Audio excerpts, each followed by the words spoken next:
Mikono gyaffe bali ku Bukedde TV nate mbaliriza nnyo mu kabbinkano kaffe kali akedde enkola enkadde okuteekana olwatuze eri gye twabeeranga oba we tuli wondabira kakati essaawa bwe ziti ku TV zombi Bukedde 1 ne Bukedde 2 nze munnakyalo Kawulise Lugamatovu sookana ekinkwatako muganda agamba nti akuwa obwami aba akuwadde kulya nebaza mwenna abaali ku nnaku olwokutaano ewange Emityana nga mwannyinaze Paulina Nalubega afudde mwebale kujja okuziika bannamawulire mwenna ab'ekizimbe kino abagogera mu luzungu abagawanika mu Lukalamoja n'ennimbira zonna mbeebaza nnyo bagamba ffe ku Bukedde wano TV Bukedde Radio ne Vision Group yonotulizaamu mwebale nnyo mwebale ddala ene nyigamu ekintu kimu nti abamawulire mu ggwanga lyonna twekutte wamu kakati kubana balaba ng'olekigogere kyenyi kyawuli n'olegera ekiwunu ku TV ne radio stations endala okukino kyamaanyi kijja tuyamba okutambula ogera maaso n'okukola emirimu gyaffe mukulu Father Kaizi Junior wa Mityana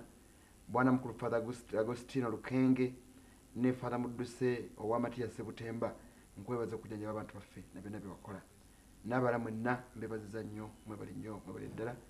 Paulina Mukama amuwummuze mirembe ebyo nga mibaze tukoma mu kabbinkano kaffe nga bumanyi naye nsooka n'akalowoozo ka munnakyalo akalowoozo ka munnakyalo koolekeze nako buli akakoona ewammwe wulirizayo tekayo okutu funa omuntu abiggamba ebibeerayo bwe bafiirwa sala amagezi batusobodde ogenda okubagize bw'omanya nti ekereziya ezimbibwa yambako oweereza mobile money gye emitwalo 2 tebwetema ssente zitawaanya nnyo weereza entono z'olina ke kalowoozo ako olwaleero abakola kwetigatta mu programu yaffe nayo olwaleero Facebook kweri bintu bya mulembe guno nkola mpya twera bw'ogidduka kati ogenda ku Facebook n'okunoonya Bukedde TV akabbinkano n'owanika ky'olowooza ate ayagala okuba ng'oyita ku message simu yange sijja kuddamu giranga leero abagimanyi enkadde musinziire okwo naye osobola okuweereza message akabbinkano n'oweereza message ku 8338 wotuukidde olwaleero nga akabbinkano mu Parliament kakyagenda mu maaso faabiraba empola tetwamanya n'akatono nti kanaatukawo wano ngamba akabbinkano ka General Alonda Nyakayima babutaabutanyizza oli badde eno badde eri n'ogana omusajja wa Katonda butawanya waaki yewe ekitiibwa ekyasingayo okubeera kyagulu mu magye yatuuka n'awaŋŋama kati agenza okukakkana nga ababaka Parliament bali mu kukubagana bakoonagana onagamba kiri onagamba kiri nkyazizza ababaka baffe Parliament naye nkisunsuna oli wa Parliament neya East Africa yala owekitiibwa ssebo nkwaniriza nnyo omukulu mukasambidde nange sebo ntegeddeko nti ova buddu gyo tinye okujja okukwata kuyata programu eno ffe gubeera mukisa gw'amaanyi bw'owulira nti Bukedde kuyise olwekyo emisinde gyendeese neyanziza nnyo olina kyoleesemu nga tuteka programu mukulu Simba okiwulira kyagambye nti bo gubeera mukisa gw'amaanyi gwe bayitibwa naye mmwe okujjako ggwe nange gubeera mukisa kuba mu Uganda tuli mu bukadde nga 35 mu Parliament tuli 308 n'omusobyo mu bakulembeze abalala mu biti ebyenjawulo tuli bangi naye ng'ate bonna babeera Kampala kuba olaba ne wa East Africa ali Kampala kate ne balondayo ggwe ojje ku kabbinkano ku TV erabibwa abantu abangi then guba mukisa babagambye nti guba mukisa era nange ntuuse nnya nga kitundu olw'omukisa ogwo ntuuse bukyali njega okutumira abaka Parliament gesijja kwogera amannya bangi abaka Parliament aba kulundira mu kubusimbwa mbatumidde nnyo lwakyate baba biza okusinga bali abaana njagala mukulu Simba ensonga eno tujja gikwata mavumbavumba ku ngeri zonna mu byobufuzi n'ebyamateeka ebyamateeka n'ebikitaba nnyo bansonyize abantu amateeka kawuzi nze biseera ebisinga gakola naye akola mu kusalawo okusembayo ebisooka bino biba bintu bya buntu lwaki ku mukulu General Alonda Nyakayima kifuuse kizibu nnyo naye nga si yasoose omukulu Jeje Odongo yali magi nga muduumizi waago n'ava mu kifo ekyo n'afuuka Minister of State owa Defense nekiba just automatic kyakira bugezi ku makya nkulu tekyali kyangu era bwe kityo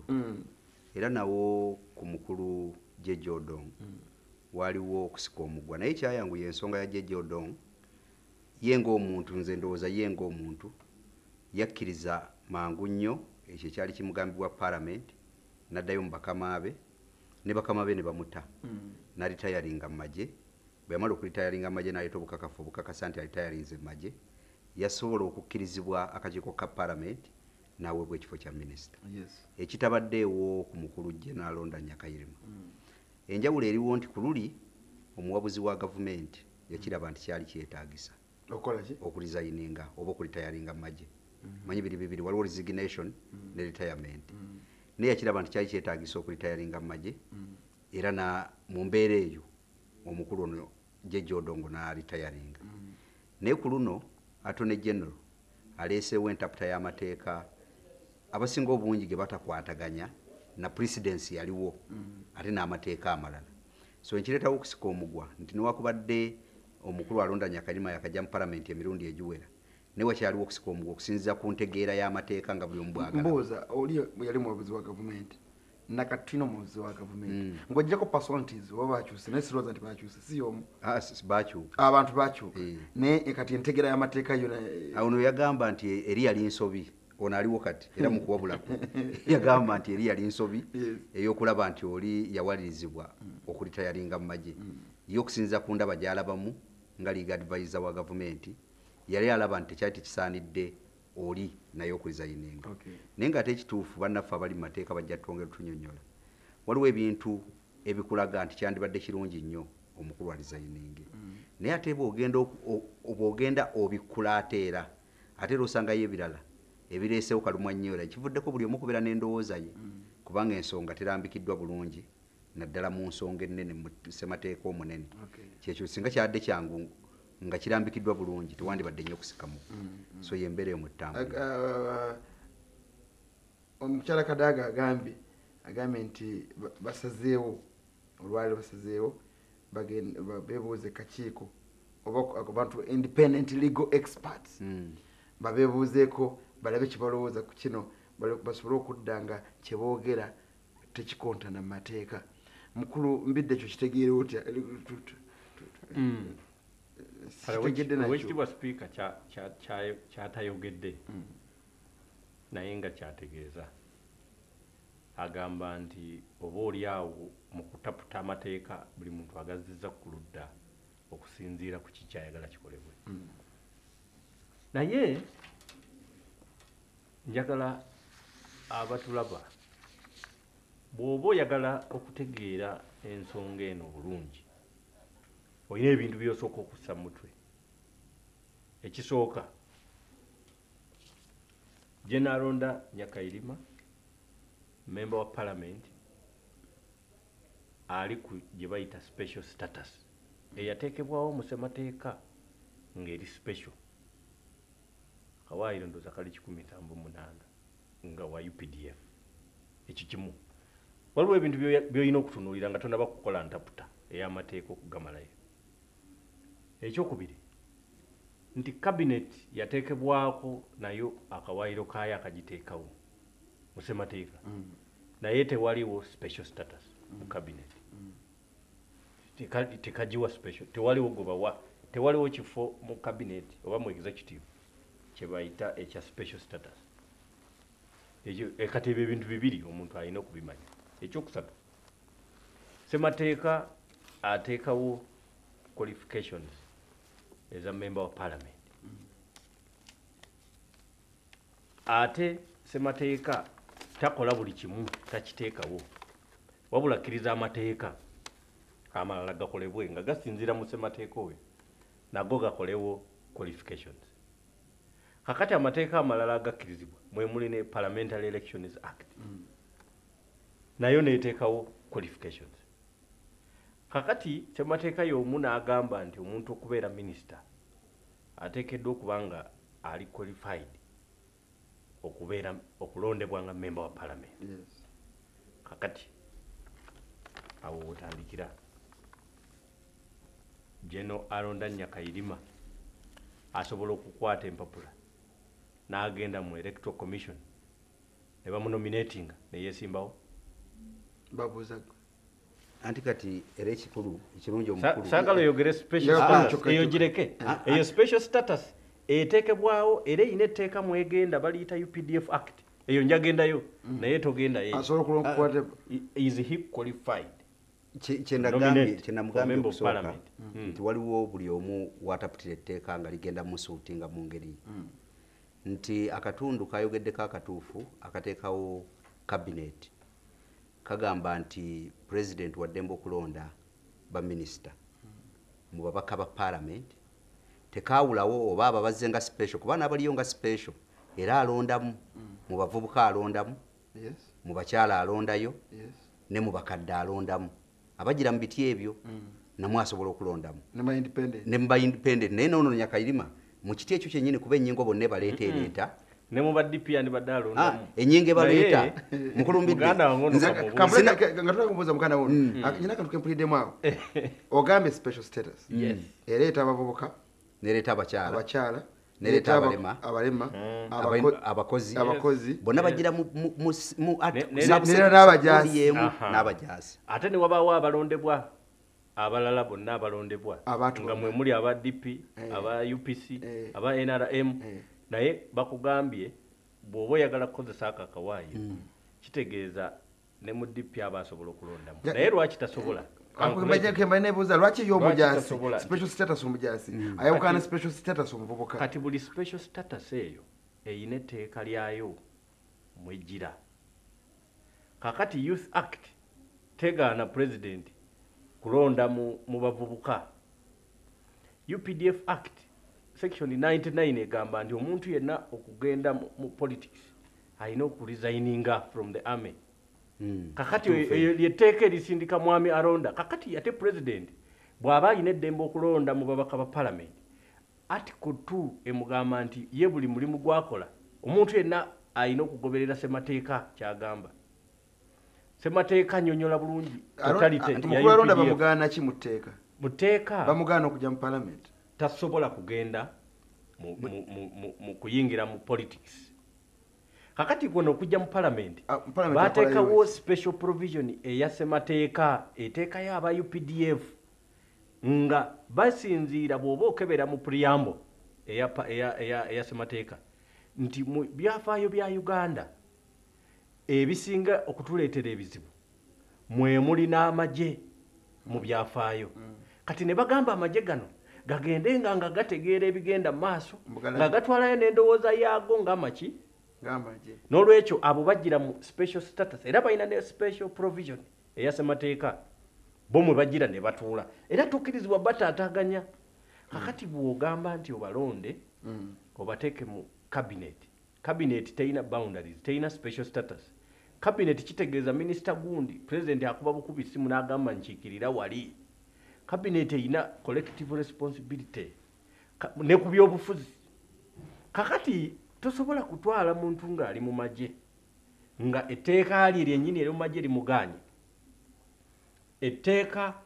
erya semateeka limutadde mu special provision special category special category nkugambye ejjira mu tteeka yo tetambula yokka era tosobola kati kumujja n'omusitula bwoti n'agamba nti waliwo ekifo ekifuuse vacant n'agenda akyesimbamu kitegeeza tali qualified obitegeera mukulu mbitegeera manyi ekireese obuzibu mu mbeera zino zonna kiri kigambo kimu bino byonna bye tuteinterpretingamu amateeka ekikyalemye era kyekyo lwaki ndowooza ne speaker waffe asazeewo wabeerewo oconsulting independent minds omujaasi wateenyigira mu kye bayita partisan politics akatokayimirizeemu anti ke kavaako obuzibu obutubiri byogedde ebigambo bibiri partisan politics partisan politics yaliwa kati wali obuzibu nti partisan politics mu mbeera eno esookawo ne bombidde gyannyonnyola memba wa parliament amini omujaasi tasobola mu mateeka takkirizibwa kuyingira mu partisan politics era kyekyo lwaki munnange Oseku ebutebo eyali yeesimbe mu kifo kya mukulu Malinga ku last moment electoral commission yamugjamu kubanga yali tamaze kulitayalinga oba kulizayininga mu magye era ne bamugobamu nga lwaliro ng'okulonda kwankya kubanga etteeka mu bamugoberamu lyali limukugira nga tanaba kulizayininga okuyingira partisan politics etteeka bw'ogenda mu Political Organizations Act section 16 ekuwa abantu beekugira okuyingira mu partisan politics n'abamagye kwebali kati bw'ojja mu ssemateeka w'eggwanga oba bw'ogenda mu UPDF tuddeyo mu UPDF Act bw'ogigendamu ekulaga bulungi nti ow'amagye tokkirizibwa kuyingira mu partisan politics lw'omugendamu olina kumala kulizayininga oba kulitayalinga waliwo process eri mu magye byanjawulo kati ssemateeka ye ajja n'abeera silent kuba wayogerera ku abo baagaana okwetaba ku political office mu article oba 208 bwe bagaanira bw'ogenda ogyinterpretinga obulungi egaana ab'amagye okuyingira mu kye bayise political office kati political office baginnyonnyodde ne minister ne office ya minister political office era baginnyonnyola kati bw'ojja mu 1013 confusion nejja ku political office n'ow'amagye ng'alonda n'obuuza nti alonda mu ministry gy'agenda agenzeeyo nga mu partisan politics kati awo abakugu b'amateeka bambidde bwe bagenda okusimbira kuuli nti agendayo mu partisan oba agenzeyo bugenzi kati awo ekyokubiri ndagenda okuzaayo ewa mukulumbidde nti engeri endala nze gye nandirabye kuba mu political organizations mu UPDF Act bamukugidde ogenda nga talizayininze naye ate mu UPDF Act yennyini waliwo obuyinza oba engeri yonna ow'amagye gy'asobola ate okugenda kati bw'oba ogenze mu UPDF Act n'oba togendedde mu kali akakuliza akamugwana waliyo amagye bwe gasobola okusindikira omuntu mu civilian administration oba mu kifo ekirala kyonna nga talizayininze mu section 38 eya UPDF Act bakkiriza secondment oba omuntu okulitayalinga nga si kulitayalinga mu lulimi Oluganda Oluzungu ne waliwo lwabeerera nti mu kaseera ako afunye leave of absence mu magye n'olwekyo tagenda kubeera na mulimu gwonna gwakola mu magye asobola okugenda n'aweereza mu kifo ekiki so ebintu bino byonna ebiriwo mbyogedde bwento lwa nsonga si lwakuba nti mpagira alonda agende mu kifo kino simuwagira agendemu nze ensonga yange eri bweti simuwagira agendemu simuwagira agende lwa nsonga waliwo precedence mu mateeka amateeka nakyo kyamateeka kuba bano baliyo batuga nti omusango gwasaleddwa gusalawo muki omujja bwaba nga waliwo precedence nga gavumenti mu kiseera kiri nga balonda Jjajja Odongo yatuuka n'ekiraba nti kyetaagisa Nyakayirima Odongo okulitayalinga era nekikolebwa kati olwaleero kyekyo ekibaddewo ekipya ekimenyawo precedence ate mateeka precedence lifuuka etteeka kati mukulu kati Uganda oyigeze ku Uganda ebyobufuzi ebiri mu Uganda byatandika okukyuka kasita twajjawo waliwo article eyabeerawo edda oba yali 169 oba yali ki yali 169 eyateekawo movement system of governance yavaawo yali egamba ebyobufuzi bya Uganda tebiri partisan kati ne tugenda mu article 72 egamba nti wabeerewo political parties ne tugenda mu partisan politics nti naye era wateekebwewo political parties and organizations act ekkiriza n'ebibiina okwewandiisa bimale bitandike n'okukola politics ng'ekibiina ekiwangula kikola gavumenti era kyova olaba ne tufuna ne administration of parliament act nekola ki neteekawo opposition ne NRM kati kyova olaba nti ekibiina kikola ne manifesto era bwe kikola gavumenti netandika manifesto eyo era partisan politics era aba opposition bo babeera balina alternative government era bagiyita shadow government kakati mwami alonda si member wa shadow government omusindise mu partisan politics kakati ensonga sinzibu kutegeera oli bw'aba ayagala okugitegeera tulina fwe emisango egyayita nagyo gisala egirijja wano twalina omusango bagiyita constitutional petition number 1 1996 yali Major General nga bwe yali mu biseera ebyo David Tinyefunza versus Attorney General ensonga eyo yayogerwako waliwo omwami omu ye yali commander in chief n'ateekamu affidavit ng'agamba nti omuntu yenna okubeera ne political opinion you must first resign olina kusooka kulekulira ensonga ye kooti eyo n'egigoba nti si ntuufu n'ajulira Supreme Court n'ekakasa nti kye yayogera kituufu omwami oyo baali bamuyita ebiseera bye yali president nga ye president Yoweri Museveni nakati akyali commander in chief n'endowooza ye tusuubira ku luli yali ntuufu nakati gye tulina okuba nga ye ntuufu tayinza kukyusa kuba tewannabaawo amendment ku nsonga ezo ey'amateeka n'olwekyo mwami alonda tasobola tewaliwo na nsonga oba omuwagira oba tomuwagira naye tasobola mu mateeka ga Uganda kubeera minisita okujjako ng'alekulidde bagenda muyisa anti kyenkugambye nti tasobola naye bamuyisa ku lwokuna ne bwe bamuyisa ku lwokuna ku lwokutaano ku lwomukaaga tasobola manyi ekizibu ekijja kati awo we wali obuzibu kyayogedde mukulumbidde ekituufu nina sayidi bbiri ojja kumbuuza lwaki kuba njagala ebintu mbitunuulire nze ngale emmaano atali lawyer era kyekyakuleseza independent lawyer natali independent lwaki njagala mbitunuulire bwentyo bw'ogenda mu nnyingo emu eya ssemateeka gye twogeddeko wano 2008 ekugira bannamagye n'abapoliisi n'aba prison services okuyingira mu kye bayise partisan politics tukoma kubagamba nti temuyingira buyingizi naye bagamba nti ne baba bakola emirimu gyabwe nga bakyali eri mu magye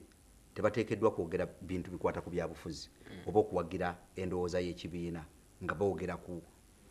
wabweru bafulumye bweru kati nebuuzaamu nti minisita agenda kukola atya omulimu nga minisita wa gavumenti ey'NRM agaane kumenya katundu ako 2008 kubanga buli lwana ofuluma ebweru n'ogenda nti bakutumye minisita wa internal affairs bw'oba okola byonna by'okola tolina kwogera ku kintu kyonna ekikwata ku byobufuzi ebiri partisan kati practically